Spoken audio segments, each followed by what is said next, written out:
Hi friends, అందరికీ నమస్కారం అండి. సెప్టెంబర్ 1 నుంచి ఉద్యోగులకు సంబంధించినటువంటి వేతనాలు పెంపు లేటెస్ట్ అప్డేట్ అయితే రావడం జరిగిందండి. సో ఎలాంటి ఉద్యోగులకు, అదేవిధంగా ప్రైవేట్ ఉద్యోగులక లేదంటే గవర్నమెంట్ ఉద్యోగులక వివరాలు ఏంటనేది వీడియోలో తెలుసుకుందాం. వీటిని చివరి వరకు చూడండి, అర్థమవుతుంది. మరోసారి ఛానల్ వస్తే తప్పకుండా సబ్స్క్రైబ్ చేసుకోండి. చూస్తున్నారు కానీ లైక్ చేయడం మర్చిపోతున్నారండి, వెంటనే లైక్ చేయండి. వివరాలకి అయితే వెళ్ళిపోదామండి.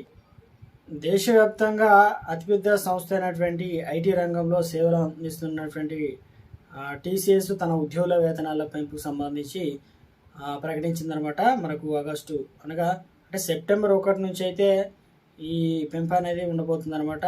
సో ఈ నెక్స్ట్ మంత్ నుంచి అంటే జూనియర్ మధ్య స్థాయిలో ఉన్నటువంటి ఉద్యోగులకు దాదాపు 80% మందికి హైక్ అనేది వస్తుందన్నమాట. ఇక ఈ ఏడాది 12,000 మందిని తొలగిస్తున్నట్లు కూడా టీసీఎస్ ప్రకటించిన వేళ సో ఇలాంటి నిర్ణయం చేయడం, వేతనాల పెంపు విషయంపైన నిర్ణయం తీసుకోవడం సంచలనంగా మారింది.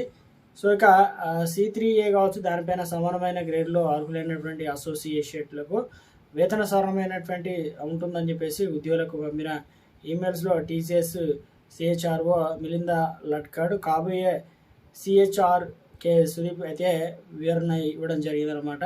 మరోవైపు ప్రస్తుతం ఆర్థిక సంవత్సరం 2025-26 సంవత్సరానికి సంబంధించి 12,261 మంది ఉద్యోగులు అంతర్జాతీయంగా తొలగిస్తున్నట్లు కూడా చెప్పడం అయితే జరిగిందనమాట. సో ఇక మరోసారి